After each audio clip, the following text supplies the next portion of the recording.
시편 60편 1절, 2절, 2절입니다. 제가 우리 같이 한번 합독하시죠. 시작. 오 하나님이여 주께서 우리를 내버리셨고 주께서 우리를 흩어버리며 주께서 또 노하였으나 또 우리로 다시 돌이키소서.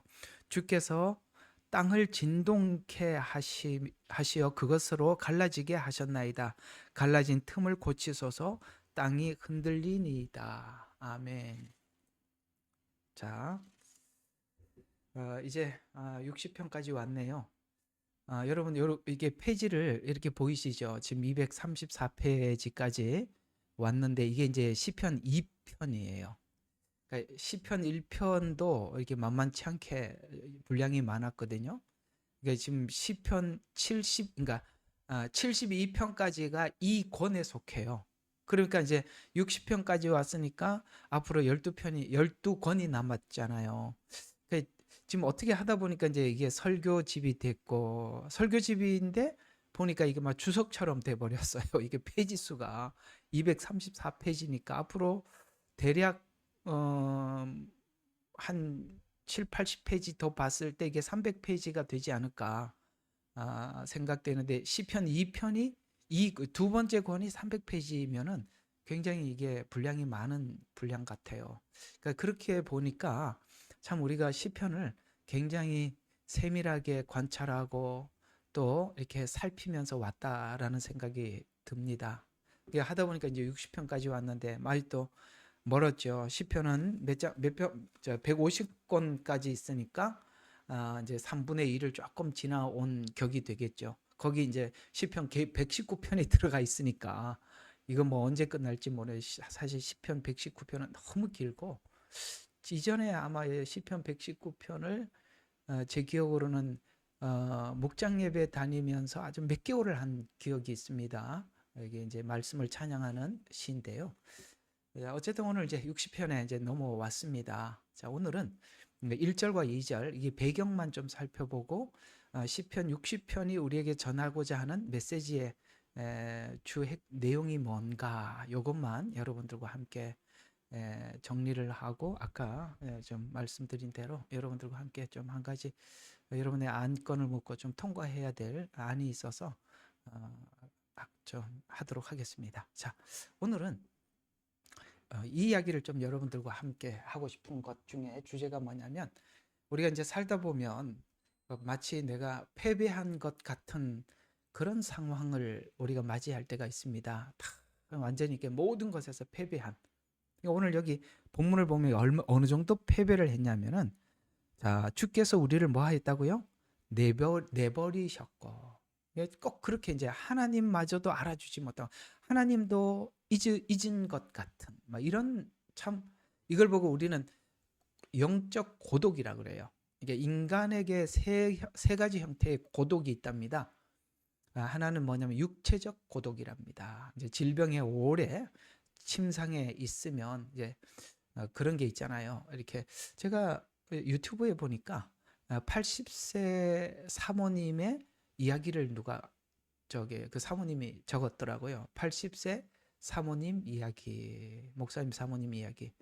이제 목사님께서 이렇게 먼저 가셔서 이제 나이는 이제 사모님이 연세가 80이 되셨는데 그 80세 때 느꼈던 감정을 이렇게 쭉 그 유튜브에다가 글로 옮겨 놓고 이렇게 하는 걸 쭉 들어보니까 한 6년 전에 먼저 가신가 봐요. 이렇게 사모님, 자 목사님께서.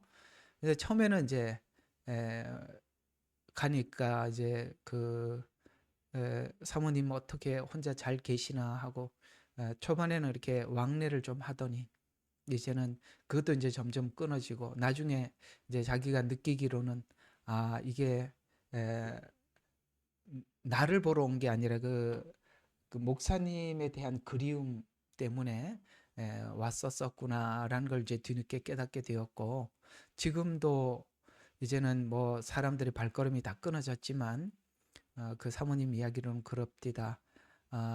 혹여 이게 혹여나 누군가 찾아오지 않을까 하고 늘 창문 너머로 바라보는 그 그리움에 대한 이야기를 좀 들으면서 참 씁쓸하면서, 야, 우리가 이렇게 평생 사역하고 목회하신 또 은퇴하신 분들에 대한 그걸 참 우리가 은혜를 잊고 사는구나. 이렇게 마음에 한편으로 이렇게 마음이 좀 찡하고 좀 그랬던 글을 한번 제가 읽었는지 들었는지 모르겠습니다만 참 많이 공감이 가면서 제 주변에도 이렇게 은퇴하신 외롭게 쓸쓸하게 계시는 분들이 누가 있나 하고 생각해 봤더니, 사실 저는 저희 처갓집에 이렇게 분들이 지금은 이제 우리 동서들이 이제 어떤 분은 이제 장로님이 되셨기도 하고요. 그다음에 뭐 처남도 이제 얼마 전에 장로 피택을 받아갖고 했고, 근데 이제 목사님은 이제 저하고 이제 가장 위에 있는 우리 가장 큰 언니가 되시는 분이시죠. 그럼 이제 사모님이신데 그분 연세가 참 많으세요. 저희 뭐 아버님하고 별 차이가 안 날 만큼 같은 동서지만은 참 많이 도움을 받고 그랬었는데, 이번에는 제가 좀 한국에 일찍 가서 그렇게 여러 번 다녀도 거기를 한번 갔다 올 시간이 없어서 한 번 못 갔다 왔는데, 이번에는 조금 시간을 좀 더 내서 제가 이렇게 집안들 좀 찾아볼까 지금 생각을 하고 그렇게 일정을 좀 짜고 있습니다만, 이제 우리가 여기 보면 이제 세 가지 고독이 있다고 그럽니다. 하나는 이게 육체적 고독이라고 아까 이제 말씀드린 병상에 오래 있으면 사람들이 처음에는 이제 이게 무슨 일이냐고 놀라서 오지만 그게 이제 장기화되면 찾아오는 분들이 없어져 가지요. 뭐 우리게 뻔한 거 아니겠습니까? 잊혀져 가죠. 정신적인 고독이 있답니다. 어디 마음 둘 곳이 없어서 이렇게 헤매는 그런 고독이 있답니다. 그것도 여러분 이해하시죠? 정신적인 고독. 힘들 때 내가 가서 함께 이 힘듦을 나눌 수 있는 대상이 없는 그런 거겠죠. 그보다 가장 큰 고독이 있답니다. 영적 고독이랍니다. 그건 오늘 여기 본문의 그 말입니다. 하나님 주께서 우리를 내버리셨고라는 것입니다. 이게 영적 고독이거든요. 이게 예수님이 이런 고독을 한번 겪으셨습니다. 어찌하여 나를 버리시나이까. 이게 이제 영적 고독입니다. 우리 참 이게 고독한 시간. 그 고독과 함께 연결되는 시점이 뭐냐면 바로 패배주의입니다. 그렇죠? 이게 고독하면서 내가 인생을 이렇게 살아왔나? 이런 이제 어떤 패배주의에 우리가 휩싸이게 되듯이 말이죠. 바로 이 부분을 다루는 시가 오늘 60편입니다. 참 성경이 이런 것까지 다 다뤄주는 거 보니까 혼자 외로운 게 아니죠. 성경은 알고 있답니다. 우리 그 외로움과 고독한 우리의 마음을 안답니다. 그리고 그게 뭘 하는지까지도 알려주려 합니다. 그러니까 성경은 사실 우리가 알고 싶어 한 수많은 우리의 궁금증들을 다 답을 하고 있지요. 우리가 그걸 찾아내지 못할 뿐이지 성경은 모두 대답을 하고 있다는 것에서 오늘 우리가 60편이 말씀하는 이 말씀으로 우리가 도움을 좀 받아보려고 하는 것입니다. 일단은 이 60편을 이 다윗의 시인데 그 배경을 우리가 알고 60편을 보면 훨씬 더 이 내용이 주는 의미가 아주 현장감 있게 다가오게 되겠죠. 이건 이제 사무엘하 8장, 역대상 18장, 열왕기상 18장을 배경으로 한 겁니다. 이 내용이 어떤 내용이냐면은 다윗이 북방 곧 이제 아람과 전쟁 중이었어요. 북방과 이게 아람 그러면은 지금 그 이란입니다. 이제 아람 이런 단어가 나올 때는 이란이구나라고 생각을 하시면서 들으면 도움이 되십니다. 근데 그때 막 열심히 막 전쟁을 이렇게 온 전력을 쏟고 있을 때 꼭 나쁜 놈들이 있죠. 요 에돔이 하나님이 굉장히 싫어해요. 이 에돔을 하나님이 굉장히 싫어하는 것은 뭐냐면 에돔은 야곱의 형 에서의 후예들입니다. 근데 이 사람들은 이상하게도 이스라엘 백성들이 잡혀갈 때 너무너무 좋아하고, 그리고 지금 보세요. 한쪽에 모든 군사들이 가서 전쟁을 할 때 여기 이제 여러분 전쟁을 하려면 온 힘을 다 쏟아야 되잖아요. 그죠? 온 힘을 쏟을 때 정말 이게 이게 모르겠습니다. 이게 나는 이게 그러니까 얍삽하게 이게 이렇게 표현하면 되는지 모르겠습니다. 얍 얍삽하게 요렇게 이스라엘이 정신이 하나도 없을 때 그 틈을 틈타서 이스라엘을 침범해 왔습니다. 그때 마침 이제 요압이라는 용감한 장군이 나가서 에돔을 격파합니다. 나중에 이제 하나님께서 이 에돔이 했던 이런 악행들 꼭 요럴 때, 그리고 막 이스라엘이 안 되는 걸 보면 너무 좋아하는 거예요. 이게 이제 어떤 의미를 가지고 있냐면, 이제 요거 이제 왜 이 에돔과 이스라엘은 어떤 관계 속에서 성경은 에돔의 책망을 말씀하는지, 그리고 하나님이 에돔에 대해서 굉장히 분노를 하는 이유가 뭐냐면, 블레셋이나 여기 아람이나 애굽이나 이런 민족들은 하나님을 모르는 민족들이 교회를 공격하는 거예요. 그러니까 불신자들이 교회를 공격하는 거예요. 그러니까 이제 하나님께서는 이들에 대해서는 에돔처럼 노하지는 않았어요. 왜냐하면 하나님을 모르니까요. 근데 하나님께서 에돔에 대해서 막 엄청나게 분노하시고, 에돔에 대해서는 하나님이 정말 우리로 말하면 그러니까 얍삽하다고 했잖아요.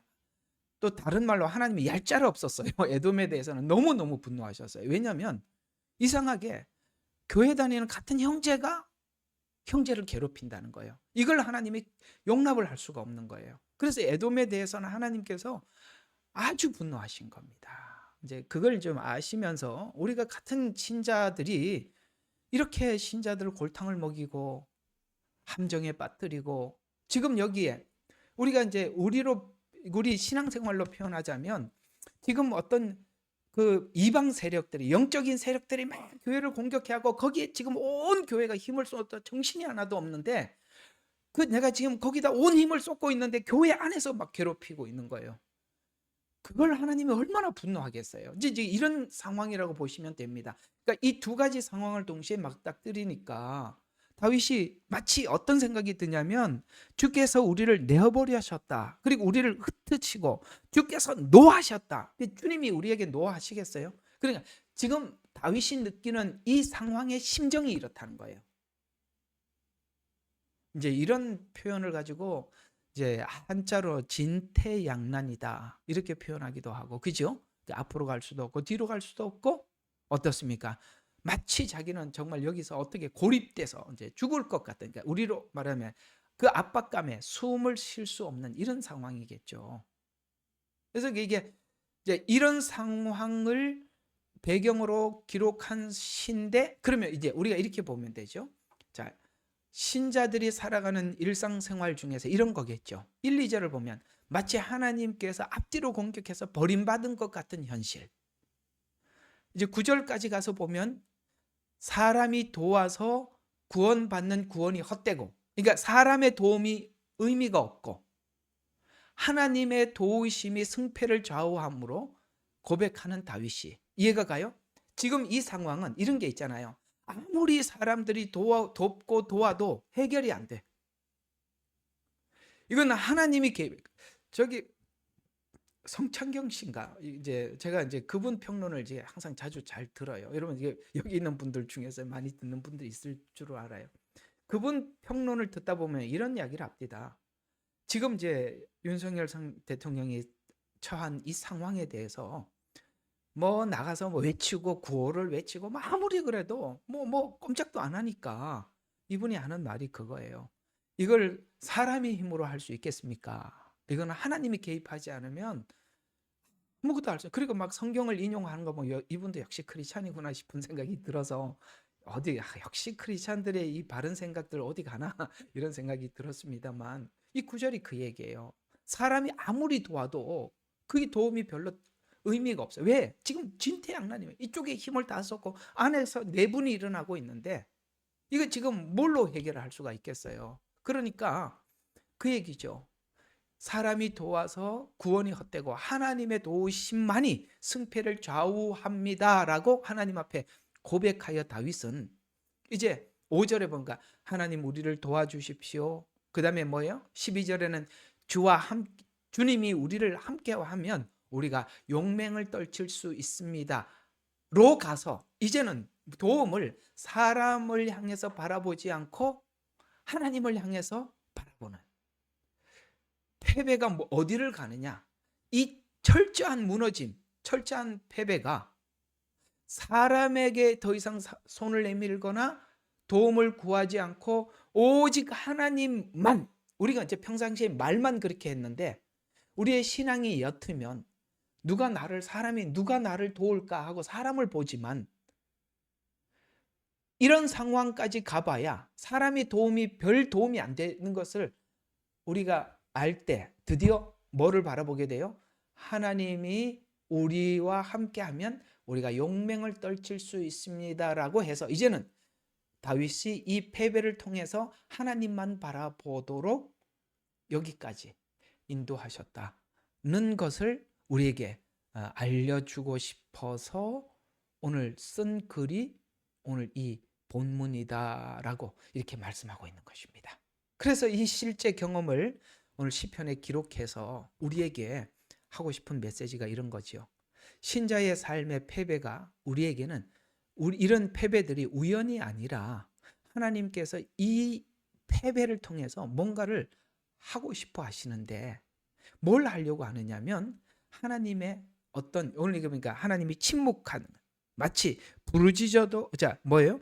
내버리셨고 흩으시고 노하셨고 하면서 우리에게로 다시 돌이켜 달라고 기도할 만큼 이 상황 여기까지 하나님께서 이렇게 침묵과 관계 단절 같이 보이는 이런 상황이 하나님께서 실제로는 하나님은 다른 어떤 우리에게 우리를 뭔가 세우기 위한 그게 이제 뭐냐가 오늘 이제 뭘 세우려고 합니까가 이제 여러분과 제가 나눠야 될 주제이긴 하지만 뭘 만들려고 하는 거냐면 바로 뭘 하려고 하느냐면은 이제 그 밑에 나옵니다. 이제 답을 이제 한번 요걸 좀 여기까지만 좀 해보려고 하는 건데 자 이게 이런 상황을 통해서 뭘 하려고 하느냐 우리 히브리서 12장 11절에서 14절입니다. 제가 일부러 다 적어놨어요. 자, 징계가 당시에는 즐겁지 않고 슬픈 것 같으나 지금 이 상황이죠. 후에는 하나님이 어떤 목적이 있죠. 이걸 통해서 훈련된 자들에게 화평의 의의 열매를 맺느니라. 자, 중요한 겁니다. 여러분 이게 이런 상황이 뭘 만드는 어떤 결과를 가져오려고 하나님 목적하느냐 어떤 효과를 누리려고 하느냐 화평한 사람이 되고 의의 사람이 되기 위해서 이런 상황으로 몰아붙인대요. 근데 우리는 이런 생각을 하죠.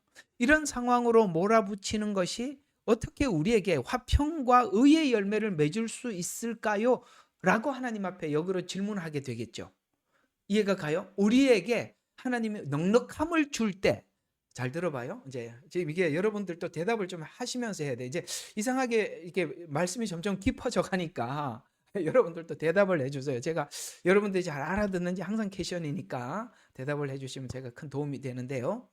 이렇게 몰아붙이는 것이 어떻게 화평과 의의 열매가 될까라고 생각을 합니다. 왜냐하면 우리가 상식적으로 생각할 때는 화평과 의는 우리에게 하나님이 주시는 넉넉할 때 나오는 건데 쥐어짜서 나온다고요? 이렇게 생각하지 않겠어요? 한번 대답 좀 해봐요. 맞지요? 우리 상식으로는 화평과 의는 넉넉함에서 나오는 거라고 생각을 하는데 하나님은 이상하게 우리가 생각하는 반대예요. 이쪽으로 가야 이게 나온대요. 반대죠. 우리 생각하고 전혀 다른 겁니다. 이게 왜 그게 되지요? 그래서 하나님이 어디까지 몰아붙이느냐? 맥없이 지친 손, 그러니까 완전히 손이 늘어졌다는 것은 더 이상 이런 거 뭐죠? 이렇게 더 이상 뭐 아무것도 할 힘이 없는 거예요. 이런 상태. 이게 늘어진 손이라는 것이 뭐 이게 손은 보통 성경에는 사명이라고 이야기해요. 사명. 그러니까 내가 하나님 앞에 사명을 더 이상 감당할 수 없을 만큼 지친 이렇게 쭉 늘어진 이 손 여기까지 갔대요. 오늘 여기 보니까 딱 똑같잖아요. 내버려 두시고 흩으시고 손과 그다음에 쇠약한 무릎이 무너졌다는 건 뭡니까? 더 이상 움직일 힘이 없다는 것이죠. 이 다른 말로 내가 사명을 더 이상 감당할 수 없을 만큼 완전히 이렇게 쓰러져 있는 상태라고 생각을 합니다. 또 하나는 너희 발을 위해 곧은 길을 만들어 절뚝거리는 다리로 길에서 벗어나지 않고. 무슨 말입니까? 뭔가 균형을 잃었다는 거죠. 절뚝거린다는 것은 균형을 잃은 우리 신앙을 이야기하는 것입니다. 그래서 벗어나지 않고 오히려 뭘 한다고요? 이렇게 해서 뭘 한다고요? 뭘 고친대요. 고침을 받게 하려 합니다. 이게 이제 징계가 뭘 하는지 아시겠습니까? 지금 여기 60장은 지금 하나님께서 몰아붙이는 징계거든요. 그래서 뭔가를 고치려고 하는데 뭘 고치느냐? 모든 사람과 더불어 어떤 사람 되게 하려고? 화평하게 하려고. 이건요, 완전히 내가 나에 대해서 완전한 패배를 시인하지 않으면 내 자존심이 살아있고 내 의가 살아있기 때문에 절대 사람들하고 어떤 면에 가서 어디 가서도 반드시 부딪히게 돼 있어요. 화평의 열매를 맺을 수가 없어요. 내가 살아있는 한 화평은 없는 거예요. 여기서 대답을 하셔야지. 여기서는 여러분들이 대답을 하셔야 돼요. 맞죠? 내가 살아있으면 절대 사람들하고 화평이 안 이루어지는 겁니다. 그러니까 하나님께서 완벽한 패배, 그러면 이 패배는 어떤 패배일까요? 완벽한 패배, 어떤 패배일까요? 내가 나에 대해서 완전히 내려놓는 것입니다. 그러니까 이것을 통해서 사람들과 화평하고 하나님이 원하는 거룩, 이것이 바로 거룩이에요. 그러니까 하나님을 향해서는 거룩, 사람 앞에서는 화평. 이건 죽은 사람만 할 수 있는 겁니다. 산 사람은 못하니까 하나님이 이렇게 해서 완전히 앞으로 뒤로 완전히 몰아붙여서 우리 흔히 말하는 진을 빼고 에너지를 다 빼서 여러분들 뺨을 쳐도 나는 죽었네 이렇게 되는 거예요. 나는 죽었네. 누군가가 이렇게 찾아오면 나는 죽었네 그러면 싸움이 멈춰지는데 이쪽도 살아있고 저쪽도 살아있으면 화평은 물 건너가죠. 그걸 만들려고 하나님이 오늘 완전한 패배 가운데, 그래서 마치 어디까지 몰아붙였어요? 하나님도 나를 떠난 것 같은 상황까지 몰아붙이더라. 그러면서 이것이 없이는, 잘 들어봐요, 아무도 주를 보지 못하리라. 아멘. 이게 무슨 말입니까? 여기 가야 주님을 만난다. 여기 가야 주님이 간 길이, 주님이 걸었던 길이 어떤 길인지 알게 된대요. 여기까지 가야. 기가 막히죠. 히브리서 12장이 60장의 이 상황이래요. 아이고, 우리는 그런 생각할 거예요. 야, 하나님이 사람 잡는구나. 예, 맞아요. 잡아요. 사람 잡습니다. 그 정도 다루어지지 않으면 사람은 강대강으로 가지.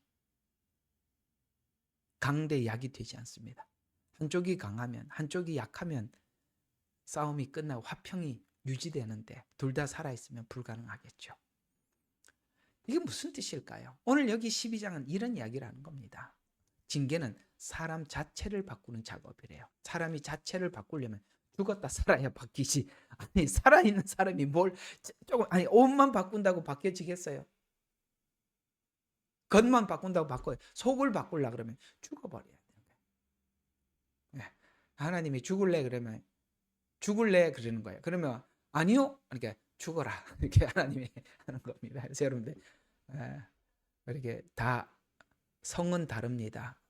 방씨, 박씨, 신씨, 김씨 다 방죽자, 소죽자, 신죽자, 김죽자 이렇게 되는 겁니다. 강죽자, 오케이? 이죽자, 그게 다 죽자로 가는 거죠. 그래서 사람 자체를 바꾸는 작업이 징계랍니다. 이렇게 해야 우리는 의의 사람이 된대요. 내 의를 내려놔야 하나님의 의를 입게 되니까 내 의를 내려놓는 과정이 죽음의 과정이에요. 그걸 성경은 징계라 표현하는 겁니다. 또 하나는 화평의 사람이 된대요. 왜요? 죽은 사람처럼 편한 사람이 없어요. 그죠? 죽은 사람은 앞에 가서 내가 무슨 소리를 해도 아무 대꾸가 없어. 그러니 얼마나 무슨 말이든지 하잖아요. 여러분 진짜 힘들어서 여러분의 마음을 쏟아놓을 대상을 찾으러 갔을 때 살아있는 사람인데 가서 상담을 하면 2번 다시 상처받아서 못 갑니다. 죽은 사람과 상담을 하셔야 됩니다. 죽은 사람은 여러분들을 살려줍니다. 이게 죽은 사람은 뭔 말을 해도 여러분들이 살아나거든요. 그래서 화평의 사람, 또 하나님과 사람 관계 회복과 완만한 인생을 살게 하기 위해서 이렇게 징계를 하시고, 또 우리가 남을 배려하는 인생으로 살게 하기 위해서 하나님이 우리에게 이 작업을 여기까지 몰아붙인다는 거예요. 어떤 고도까지 간다? 하나님도 나를 버리. 그걸 예수님이 체험을 하시고 어찌하여 나를 버리시나이까 하고 죽으셨죠. 여기가 끝 지점이라고. 그러니까 하나님의 훈련의 지점의 끝이 뭐냐? 하나님도 나를 버린 것 같은 상태에서 하나님, 나의 하나님 어찌하여 나를 버리시나이까가 끝 지점이래요. 그러니까 여기까지 가자는 것이죠. 그래야 우리가 죽은 인생을 살 때 의의 사람, 거룩의 사람, 쩔뚝거린다는 건 뭐죠? 우리는 사실 모든 부분에서 우리 신앙의 균형이 온전하다고 생각합니까? 교회에서 보는 아무개, 가정에서 보는 아무개, 직장에서 보는 아무개, 아무도 나를 알지 못하는 사람이 보는 나, 그게 다 다른, 이게 쩔뚝거리는 거죠. 이해가 가요? 그게 누구를 보면은, 누구는 교회에서 아무개는 참 좋은데 가족들한테 물어보면 전혀 다르고, 직장에 가서 물어보면 또 다르면 이게 쩔뚝거리는 인생이죠. 어딜 가도 또 동일한 사람. 그래서 관계가 삐그덕거리는 것을 균형 잃은 교회, 가정, 사회 이런 데서 이제는 우리가 뭐 하는 사람? 배려하는 사람으로, 양보하는 사람으로, 용서하는 사람. 그래서 화평을 쫓으라는 거예요. 그래서 이런 균형을 찾게 하기 위해서 완벽한 하나님, 나는 나에 대해서 선한 것 하나도 없습니다. 나의 하나님, 선한 것 하나도 없습니다. 행복하다. 이게 바로 패배라는 것이죠. 그래서 이런 말이 있어요. 우리를 새롭게 만들고 다시 만들려면 다 흐트러버리고 다 흐트러서 다시 해야 되는 거예요. 그러니까 이런 게 있어요. 무너져가는 집을, 어떤 무너져가는 한 부분을 가서 땜빵을 하고 또 가서 여기 무너지면 거기서 땜빵을 하면 그게 평생 가도 새 집이 되질 않아요. 그죠? 거기만 땜빵해봐요. 아무 소용없어요. 그러려면 어떻게 해야 돼요? 완전히 해체시켜버려야죠. 하나님께서 완전히 해체시키는 게 완벽한 패배를 느끼는 그 자리랍니다. 완벽한 패배를 느끼는 그 자리. 그래서 진짜 위기는, 우리에게 진짜 위기는 화평과 거룩을 따르지 못해 하나님과 사람 사이의 관계 단절인데, 이것을 완성시켜서 화평과 거룩을 따르려면 우리가 지금까지 나의 이미지, 사람들이 나를 이렇게 바라보겠지라는 이런 지금까지 자신이 쌓아놓고 준비했던 방식이 완전히 무너져야 돼. 이것이 본문이 말하는 패배의 목적이라고 하는데, 선한 것이 하나도 없는 나. 그러니까 이게 이런 게 있습니다. 하나님께 진정으로 사랑을 받는 자들은 하나님께서 우리가 우리 스스로 해결할 수 없는 문제들을 우리 일생 속에 드러나게 하셔서, 오늘 말하는 대로 해쳐 모여 하는 거예요. 군대 가면 해쳐 모여라는 게 있어요. 해쳐 모여가 뭐냐면 마음대로 흩어져서 새롭게 모이는 거야. 아시겠어요? 해쳐 모여. 지금까지 우리가 짜두었던 질서를 파괴시켜버리는 거야, 하나님. 완전히 해체시켜버리고 새롭게 정립하는 거예요. 근데 우리는 이미 있던 그 틀 안에서 하나하나 뭔가를 맞춰가려고 하지만 거기에는 뭐가 있어요? 내 의가 심겨져 있고 내 자랑이 숨겨져 있고, 그렇게 하면 이게 언젠간 사고를 치는 겁니다. 내가 기득권 세력이다. 내가 뭔가를 했다. 나는 여기에 지분이 있다. 뭐 이런 생각을 해버리면 언젠가는 사고를 치는 거예요. 그런 것들이 완전히 깨질 때 깨져서 완전히 헤쳐모여서 하나님 새롭게 만드는 거. 이게 이제 그 자리가 오늘 탄식의 자리라고 말하는 패배의 자리라. 그러니까 여러분 세상의 패배는 어떤 거죠? 끝이죠. 하나님의 패배는 뭐죠? 시작이죠. 이게 이 패배라는 단어를 세상적으로 이해해서는 안 되죠. 그래서 지난날 예수님께서 탄식하셨던 단식이 어디서 가장 강력하게 단식을 했을까요? 예, 십자가에서. 아까 말씀드린 것처럼 나의 하나님 어찌하여 나를 버리시나이까 까지 간 겁니다. 오늘 여기 똑같은 이야기죠. 어찌하여 우리를 내어 버리셨고 같은 이야기입니다.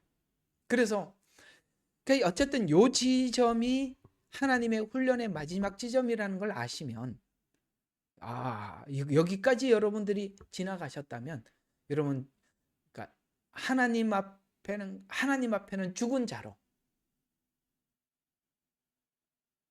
사람 앞에 서서 여러분 아까 말씀드린 것처럼 여러분들이 만나기 가장 좋은 사람, 죽은 사람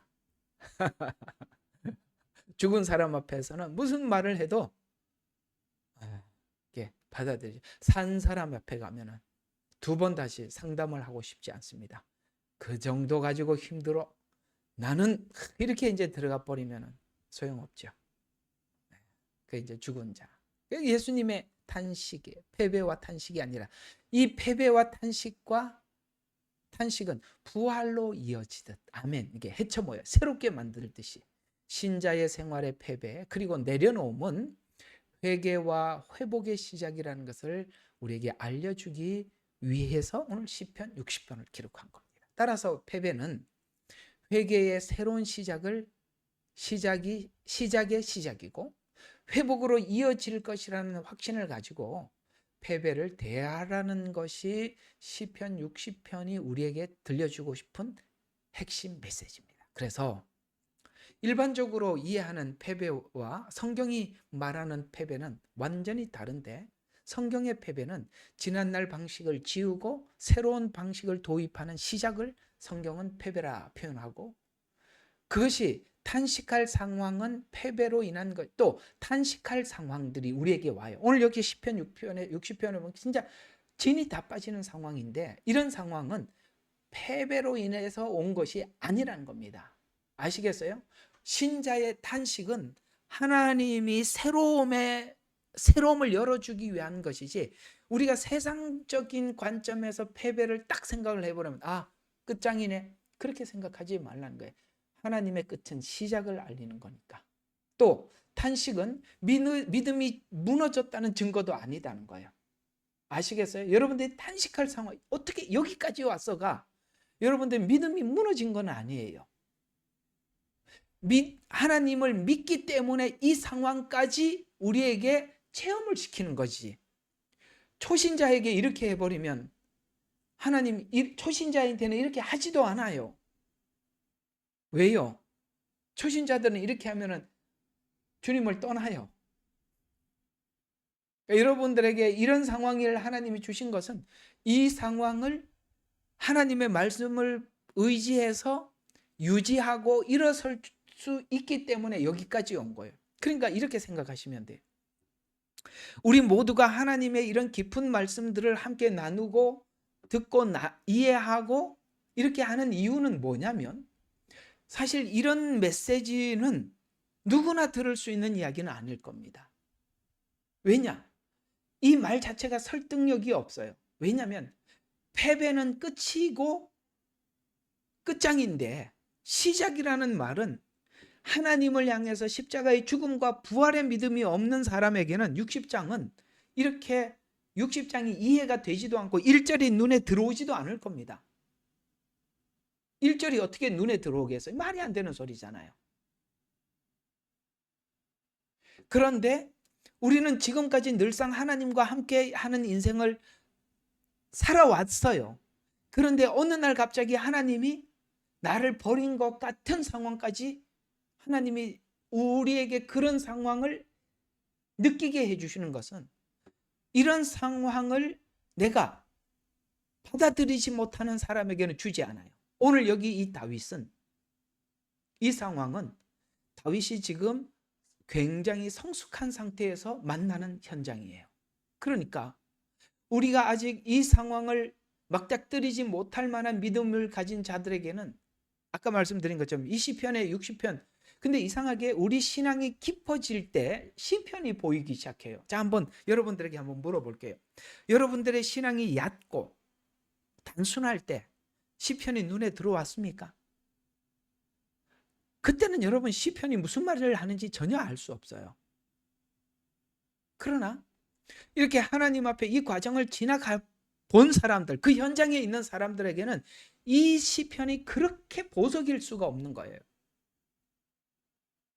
그런 것처럼 오늘 우리가 이런 시편을, 혹은 이 시편의 내용을 이렇게 여러분들에게 풀어서 나눌 수 있는 것도 아마도 우리가 이 얘기를 들을 수 있기 때문에 그랬겠죠. 하나님 열어주신다고 생각을 합니다. 그래서 패배는 끝이 아니라 회개를 통해서 회복을 시작하는 자리라는 것을 우리가 알기 때문에 이 패배가 왔을 때 세상 사람들이 이해하고 있는 패배로 무너지는 것이 아니라, 아, 이제는 여기까지 와서 나를 철저하게 보고 내 의는 그 안에 자존심도 있고 다 있을 겁니다. 그걸 다 내려놓고 주님의 마음으로 새롭게 나를 갖추어 일어나는 것. 그래서 패배는 성공보다 더 큰 은혜의 선물이죠. 맞나요? 머리로는 아멘 하겠지만 아마 이것도 여러분들이 받아들이기까지는 하나님 앞에 눈물도 많이 흘리셔야 하고 마음속에 아픔도 많이 우리가 이렇게 가슴을 쥐어 짜야 하기도 할 겁니다. 그래서 실제 이 상황을 겪었던 이 다윗은 시편 60편을 통해서 교훈을 해 주듯이 1절까지만 할게요.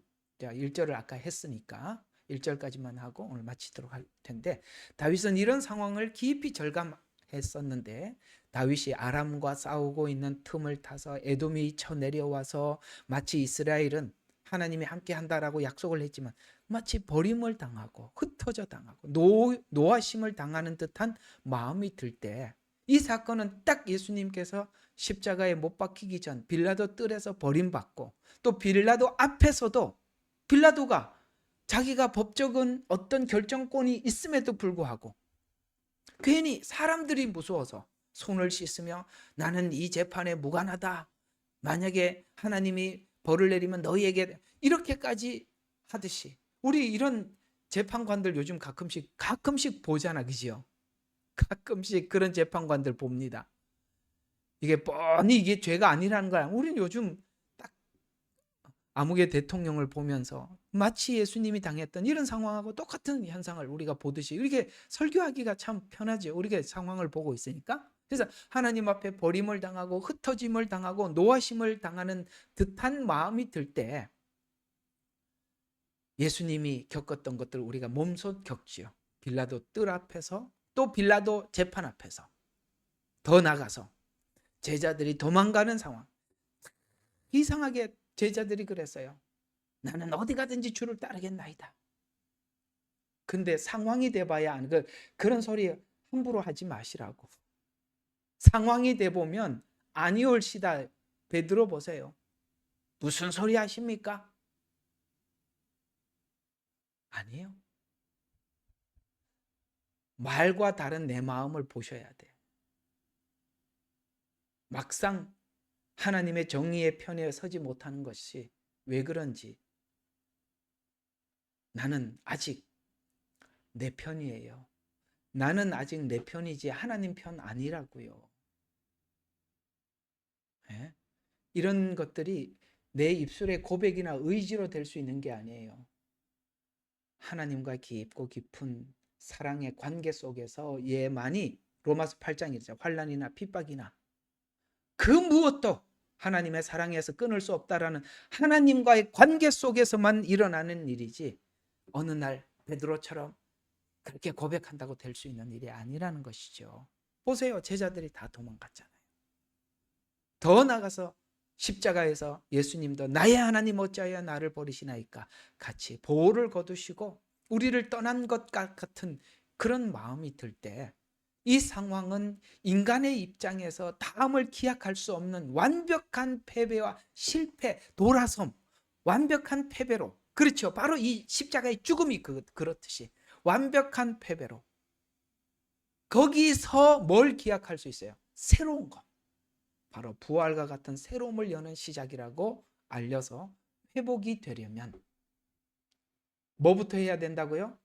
완벽한 패배와 버림으로 부활과 같은 시작, 즉 새날이 시작됨을 말씀하는데, 이 패배의 정도가 어느 정도냐? 다음 주에 여기까지 1절만 하기로 했으니까, 자, 오늘 이제 이야기를 한번 정리를 해보죠. 자, 오늘 시편 60편은 어떤 이야기라고요? 정말 진이 빠진 상태. 바깥에도 이제 바울이 그랬잖아요. 바깥에는 끊임없이 환난, 고난, 고통 막 밀려와. 그러나 안으로는 말할 수 없는 성도들을 향한 그 심중에 남아 있는 그 마음의 고통. 밖으로. 그러니까 오죽하면 뭐라 그랬습니까? 천국 가서 하나님과 함께 있는 게 훨씬 좋다. 그런데 내가 살아 있는 게 너희들인데 유익되니 너희들을 위해서 그저 내가 살아 있어야겠다. 맞아. 그건 100번 맞는 말이에요. 징글징글해요. 예, 진짜. 예. 선생은 해도 이게 목사는 다릅디다. 선생님은 얼마나 좋겠어요. 가르치는 거 가르치고 성적표 내고 이놈 공부 좀 더 해 그러면 그만이지. 그렇습니다. 자, 오늘 이야기 정리가 되시죠? 하나님 왜 완벽한 패배를 시인하게 하시는가? 새롭게 시작하려고. 적당히 떼어 붙여서 안 된다는 거예요. 여기까지 가야 여러분들이 새롭게 출발한답니다. 어때요? 60편 기대가 되지 않습니까? 기도하겠습니다. 오늘은 여기까지 하고 조금 여러분들과 좀 하겠습니다. 한번 기도하겠습니다. 하나님 아버지 은혜를 감사합니다. 오늘 또 저희들에게 시편 60편을 통해서 귀한 은혜를 준비하시니 감사합니다. 하나님도 떠난 것 같은, 더 나가서 내게 찾아오는 심중의 고통들은 안으로 밖으로, 아버지 하나님 도저히 우리 스스로는 방어할 수 없는 상태. 그때 우리가 느끼는 것은 하나님의 개입이 없으면 우리는 아무것도 할 수 없는 완전히 패배한, 손이 누르떠져 있고 무릎은 일어설 힘이 없는 이 자리에 와서 하나님은 바로 새로움의 창조를 시작하는 자리라고 하고 있습니다. 그렇습니다. 내 의가 무너지지 않고는, 내 방식이 무너지지 않고는 하나님의 방식이 될 수 없기에 우리가 살아가는 삶의 방식은 내가 상상하는 그런 세상 사람들이 살아가는 방식이 아니라 하나님의 법칙에 의해서 살아가기에 심어라 거두리라고 말씀하셨고, 주라 그러면 받으리라고 하셨고, 왼뺨을 치면 오른뺨을 돌려 대라고 하신, 이것이 어떻게 우리에게 상식적이겠습니까? 이걸 받아들이기까지는 아버지 하나님, 우리의 방식이 완벽히 무너지지 않고는 받아들일 수 없게 하나님 여기까지 몰아붙여서 하나님 화평함과 거룩함을 쫓는 사람으로 새롭게 만들기 위해 오늘 우리의 삶을 인도하시는 하나님을 기대하고 찬양하며 오늘 이 귀한 말씀을 대합니다. 감사드리며 예수님 이름으로 기도드렸습니다. 아멘.